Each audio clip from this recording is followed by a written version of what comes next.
Hello dear students, today I will describe here some important concepts regarding organic chemistry or some basic concepts of organic chemistry. First of all, we just let here know what is organic chemistry. So do you know about organic chemistry? Organic chemistry. Organic chemistry, if we will here define organic chemistry is a based upon organic compounds. So first of all, we just know what is organic compound. Organic compound. So write down compounds of carbon and hydrogen. Compounds of carbon and hydrogen.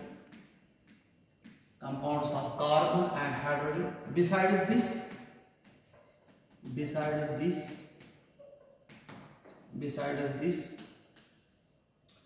oxygen, sulfur, nitrogen, fluorine, chlorine, bromine, iodine. Fluorine, chlorine, bromine, iodine. Organic compound हम उस चीज को बोलते हैं जहां पे सिर्फ carbon और हाइड्रोजन होगा. एंड बिसाइड दिस, कार्बन और हाइड्रोजन के बगैर अगर किसी जगह आपको ऑक्सीजन साथ में मिलेगा, सल्फर साथ में मिलेगा, नाइट्रोजन साथ में मिलेगा, फ्लोरीन, क्लोरीन, ब्रोमीन या iodine, then we will define the organic compound. Or we can say in earlier times organic compound were defined as organic compounds were defined as those compounds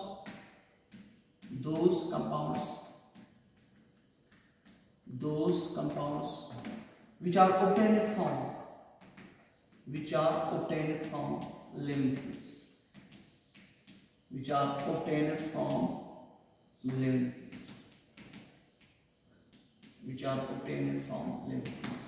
Like, first of all, there was no concept regarding the organic compound, but later on, when scientists invented or discovered, or when scientists observed or analyzed some important parameters, some important concepts regarding organic compound, they were first seeing the organic compounds in living things, either in plant or in animal. Like, if you will see first organic compound, that was urea. And urea's formula is NH2CONH2. This was the first organic compound that has been first seen in the urine of human beings. But later on, this organic compound that was made by a man in the lab because of some important compounds. Those was from inorganic compounds like ammonium chloride. ये जो organic compound जो है पहले ये देखा गया था living things में, और सबसे पहले कहाँ पे urine in the human beings, जहाँ पे यूरिया देखा गया था. एंड यूरिया ही पहला ऑर्गेनिक कंपाउंड है जिसको पहले इन्वेंट किया गया था ऑर्गेनिक केमिस्ट्री में. इसीलिए पहले ऑर्गेनिक कंपाउंड की डेफिनेशन क्या थी? ऑर्गेनिक कंपाउंड उस चीज को हम बोलते हैं जो हम हासिल करेंगे लिविंग थिंग्स, चाहे हमारे पास प्लांट हो चाहे हमारे पास एनिमल हो.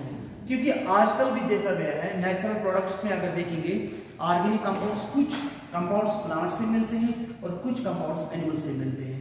इसीलिए कभी कभार कुछ टीचर्स, कुछ साइंटिस्ट ये भी डिफिनेशन देते हैं कि ऑर्गेनिक कंपाउंड जो है वो लिविंग थिंग्स से मिलता है. लेकिन आजकल जहाँ ही टेक्नोलॉजी बढ़ गई, जो ही टेक्नोलॉजी की डेवलपमेंट हो गई, उसके बाद ऑर्गेनिक कंपाउंड्स क्या लैब में बनाए गए थे, आर्टिफिशियली या मैन मेड या इंसान ने बनाए लैब में, और उसमें यूरिया ही जो है ये अमोनियम क्लोराइड से बना है. अमोनियम साइनाइड NH4 NH4CNO से बनाया गया है. तो this was the inorganic compound, basically inorganic compound. And जब इनऑर्गेनिक कंपाउंड है तो इनऑर्गेनिक कंपाउंड नॉन लिविंग से हासिल होता है. इसीलिए यहाँ पे बोलेंगे कि this was the main thing that have been defined the organic compounds in another way. तो ऑर्गेनिक कंपाउंड्स हम आज इसलिए बोलते हैं, आज फिर जब डेवलपमेंट बढ़ गई, टेक्नोलॉजी बढ़ गई, उसके बाद carbon, hydrogen, oxygen, nitrogen, sulphur plus hydrogen group के साथ ऑर्गेनिक कंपाउंड को डिफाइन करते हैं. लाइक एग्जांपल मैं यहाँ पे दूंगा आपको CH4 अगर हम देखेंगे, इसमें बेटा आपको कार्बन एंड हाइड्रोजन मिलेगा। अच्छा, आप C2H5OH, इसमें आपको कार्बन हाइड्रोजन ऑक्सीजन मिलेगा। C2H5Cl, इसमें आपको कार्बन हाइड्रोजन क्लोरीन मिलेगा। CH3OH, इसमें आपको कार्बन ऑक्सीजन मिलेगा और हाइड्रोजन मिलेगा। तो मोस्ट ऑर्गेनिक कंपाउंड्स जहां पे कार्बन और हाइड्रोजन है, इसीलिए हम कभी कभार बोलते हैं जहां पे मेन कार्बन एंड हाइड्रोजन आपको मिलेगा उस चीज को ऑर्गेनिक कंपाउंड बोलते हैं। या कभी कभार कोई कंपाउंड ऐसे भी होता है जहां पे आपको मिलेगा ऑक्सीजन, जहां पे आपको मिलेगा सल्फर, जहां पे आपको मिलेगा नाइट्रोजन एंड जहां पे आपको मिलेगा हैलोजन। लाइक फॉर एग्जांपल अगर आप यहां देखेंगे ये वाला कंपाउंड बेंजीन जो हमारे पास है, तो बेंजीन में अगर हम ऊपर रखेंगे क्लोरीन तो ये बन गया chlorobenzene. This is also organic compound. और we can say there are so many organic compounds because आज तक ये कर रहे हैं सबसे ज्यादा रिसर्च, सबसे ज्यादा डिस्कवरीज, सबसे ज्यादा इन्वेंशंस ऑर्गेनिक केमिस्ट्री में हुई है। ऑर्गेनिक केमिस्ट्री में एटलीस्ट आज तक देखा गया है 5 मिलियन कंपाउंड्स, लेकिन इनऑर्गेनिक कंपाउंड्स में सिर्फ 5 लाख देखे गए हैं। 5 million compounds is equal to 50 lakh compounds. तो आज 21 सेंचुरी में 5 मिलियन से ज्यादा होंगे और 5 लाख इनऑर्गेनिक कंपाउंड है। इनऑर्गेनिक कंपाउंड में भी आजकल बहुत ज्यादा होंगे, क्योंकि डेवलपमेंट स्लोली नहीं होते, डेवलपमेंट फास्ट होते, क्योंकि टेक्नोलॉजीज आ गए, डेवलपमेंट आ गई, रिसर्च बढ़ गया, प्रोजेक्ट्स बढ़ गए, उस वजह से ऑर्गेनिक कंपाउंड भी बहुत सारे बढ़ गए। तो यहाँ पे सबसे पहला कंपाउंड जो है ऑर्गेनिक कंपाउंड है, एक ब्रांच है। There are so many types of organic compounds, so many class of organic compounds. Like first of अगर आप देखोगे हाइड्रोकार्बन, यहाँ हाइड्रोकार्बन्स। सेकंड वाला ब्रांच अगर आप देखोगे अल्कोहल्स। थर्ड वाला ब्रांच अगर आप देखोगे अल्काइल हैलाइड्स। फोर्थ वाला ब्रांच अगर आप देखोगे एल्डिहाइड्स। फिफ्थ वाला ब्रांच अगर आप देखोगे कीटोन्स। एंड सिक्स्थ वाला ब्रांच अगर आप देखोगे एस्टर्स। सेवंथ वाला ब्रांच अगर आप देखोगे carboxylic acids.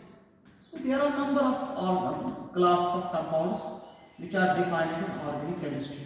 Basically organic compound. Carboxylic acids is a class of compound that contains COH group. Ketones is a class of compounds that contains CO group. Aldehydes is a class of compounds in the organic chemistry that contains CHO group. Alkyl halides is a class of compounds that contains halogen. So each and every organic compounds have its own characteristics feature, but that defined with the help of functional group.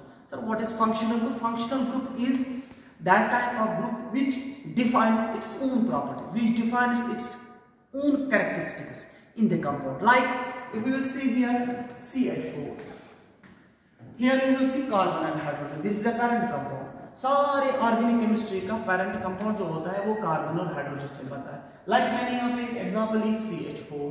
CH4 में अगर हम करेंगे किसी और compound को बनाएंगे, अगर मैं X ऐड करूंगा, देखिए +X मैंने किया, यहाँ पे -H में निकालूंगा, तो हमारे पास नया एक कंपाउंड बनेगा, नया एक ऑर्गेनिक कंपाउंड बनेगा CH3X। तो यहाँ पे मैंने H निकाला और X ऐड किया, तो मेरा एक नया कंपाउंड यहाँ पे डिफाइन हो गया CH3X। तो ये वाला कंपाउंड और ये वाला कंपाउंड अलग है, इसकी अलग प्रॉपर्टीज होंगी, इसकी अलग प्रॉपर्टीज होंगी। So both types of compounds define its own properties and they are totally different each other with the help of properties. For example, carbon and hydrogen से यहाँ पे properties define होती हैं और यहाँ पे कार्बन, हाइड्रोजन और X से properties define होती हैं। In the organic chemistry or in the chemistry, X belongs to and X is equal to fluorine, chlorine, bromine and iodine। चार हमारे पास जो हेलोजन एटम्स होते हैं वो जब हम ऐड करते हैं पेरेंट कंपाउंड को लाइक कार्बन एंड हाइड्रोजन में, तो हमारे पास नया कंपाउंड बनता है, उसको बोलते हैं अल्काइल हैलाइड। इस वाले कंपाउंड जो हमारे पास यहाँ पे नया बन गया इसको बोलते हैं alkyl halide. And alkyl halide हम कैसे देखते हैं? जब हेलोजन साथ में होगा कार्बन और हाइड्रोजन के साथ। तो यहाँ पे ये मैंने जो अल्काइल हैलाइड जो है that was obtained from carbon and hydrogen, यानी हाइड्रोकार्बन में जो हमने डिस्कवर किया, जो हमने इन्वेंट किया, जो हमने डेवलप किया, जो हमने प्रिपेयर किया, जो भी आप बोलोगे। इसके बाद अगर मेरे पास यही कंपाउंड है पेरेंट कंपाउंड CH3 H, ये भी मीथेन है, ये भी हाइड्रोकार्बन है, ये भी हाइड्रोकार्बन है। अगर मैंने H निकाला, देखिए यहां पे मैंने H निकाला और मैं इसके बदले में OH लाऊंगा, प्लस करूंगा OH, तो मेरे पास एक नया कंपाउंड बनेगा CH3OH, या फिर ऐसे भी दिखाओगे plus OH minus H, CH3OH। तो CH3OH में एक नया इंपॉर्टेंट ग्रुप आ गया OH, ऊपर वाले में X आ गया। X is a functional group, जिसने यहाँ पे अपनी प्रॉपर्टीज दिखाई, जिसने यहाँ पे अपनी प्रॉपर्टीज को डिफाइन किया, और नीचे वाले में OH ग्रुप आ गया। OH ग्रुप जब आ गया, इसने अपनी प्रॉपर्टीज को डिफाइन किया। तो ऊपर वाला कंपाउंड और नीचे वाले कंपाउंड में बहुत डिफरेंस है। ऊपर वाले कंपाउंड में प्रॉपर्टीज डिफाइन होते हैं X की वजह से, और नीचे वाले कंपाउंड में प्रॉपर्टीज होती है OH की वजह से। अगर हम ऊपर बोलेंगे इसको बोलेंगे अल्काइल हैलाइड, नीचे वाले जो OH जब आ गया इसको बोलेंगे अल्कोहल।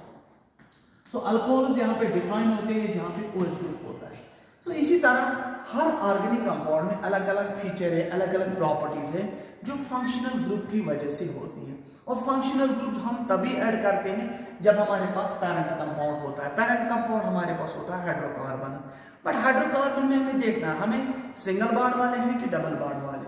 इसीलिए अगर हम देखेंगे पहला जो पैरेंट कंपाउंड है हमारे पास हाइड्रोकार्बन, तो हाइड्रोकार्बन जो है ये हम किसको बोलते हैं? फर्स्ट ऑफ ऑल तो हाइड्रोकार्बन बोलते हैं compounds of carbon and hydrogen, compounds of carbon and hydrogen, जिसमें आप सिर्फ देखोगे कार्बन और हाइड्रोजन, जहां पे आप सिर्फ देखोगे कार्बन एंड हाइड्रोजन, उस चीज को बोलते हैं hydrocarbon.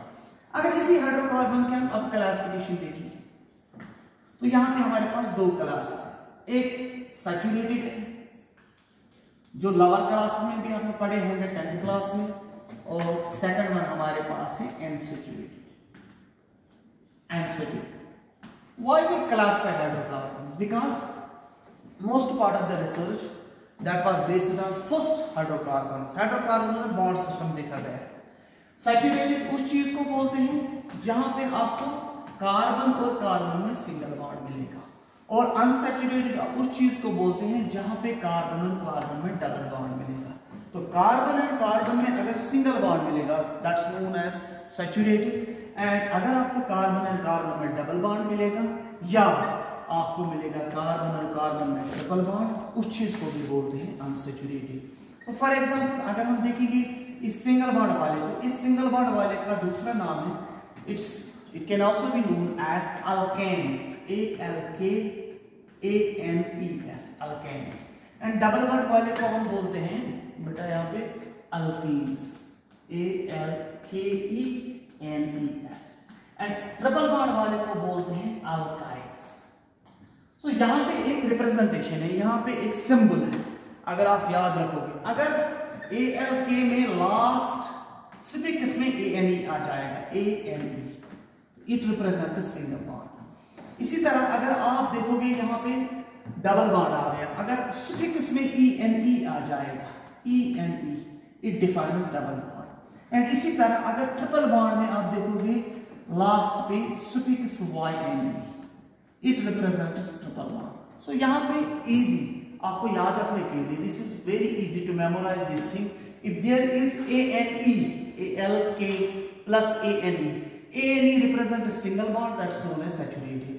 And if it here defines ENE at the suffix end, that's known as double bond.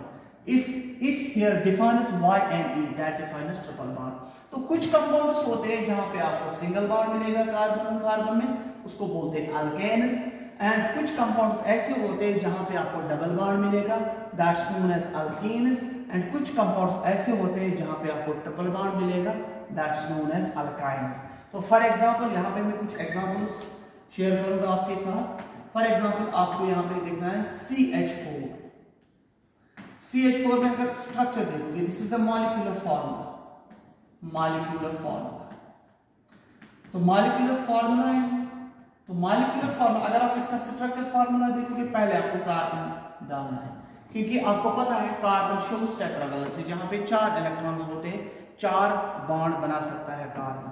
तो अगर यहाँ पे कार्बन की वैलेंसी चेक करेंगे तो कार्बन की वैलेंसी हमने चेक की 4 है, इसलिए मैं 4 बॉन्ड लगाऊंगा सिंगल। यहाँ पे सिर्फ एक ही कार्बन है, this is a exceptional case, otherwise definition is carbon and carbon में सिंगल बॉन्ड है। तो यहाँ पे एक ही कार्बन है, ये सिर्फ हाइड्रोजन के साथ सिंगल बॉन्ड बना सकता है। और हाइड्रोजन 4 जो है वो ऐसे है, this is 1, this is 1, this is 1 and this is 1। So throughout the carbon there are only single bonds, so we will define it as alkene. Similarly अगर हम देखेंगे यहाँ पे alkenes का, तो alkenes के लिए मैं क्या डेफिनेशन लिखूंगा, C2H4। तो अगर आपको इस this is the molecular formula of C2H4, जिसका आप नाम लिखते हो यहाँ पे, ऊपर वाले का नाम है मीथेन, इस वाले कंपाउंड का नाम है ईथीन। तो अगर आपको इसका स्ट्रक्चर देखना है, पहले कार्बन डालेंगे, तो कार्बन कैसे डालेंगे, कार्बन ऐसे डालेंगे, पहले 2 कार्बन डालेंगे, ठीक है। उसके बाद डबल बॉन्ड डालेंगे, because this belongs to the ethene, ENE at the suffix end. When there is ENE at the suffix end, then we will term it as alkene. So double bond डालेंगे, इसके भी 2 bond आ गए, इसके भी 2 bond आ गए, इसके भी 2 bond आ गए। अब हाइड्रोजन 4, इसको दे 1 2 आगे 4, इसको भी दीजिए 1 और 2, देखिए 1 2 3 4, 1 2 3 4। Similarly, in case of triple bond, that's known as YNE at the suffix end, that's known as alkynes. Similarly, उसमें भी बना सकते हैं। तो उसके लिए आपको एग्जांपल है, अगर आपको यहाँ पे देखोगे, यहाँ पे आपके लिए एग्जांपल मैं बनाऊंगा, तो वो वाली कौन सी एग्जांपल है, देखिए यहाँ पे कौन सी एग्जांपल है, इथाइन। देखिए example of ethyne, ETHYNE, ethyne. तो इथाइन के लिए आपको कितने कार्बन है, इसकी फार्मूला है C2H2। तो पहले 2 कार्बन डालें, 2 कार्बन के दरमियान ये ट्रिपल बॉन्ड वाला कंपाउंड है, because YNE at the suffix है, तो 3 बॉन्ड डालें। और उसके बाद आप क्या करोगे, उसके बाद हाइड्रोजन 2 दीजिए, एक यहाँ से और सेकंड वन यहाँ से। सो इसके भी 4 बॉन्ड आ गए, इसके भी 4 बॉन्ड आ गए, लेकिन कॉन्फ़िगरेशन और we can see bonding arrangement is different. पहले में सिंगल बॉन्ड, दूसरे में डबल बॉन्ड, तीसरे में triple bond. So this is overall lecture regarding the basic concepts of organic chemistry.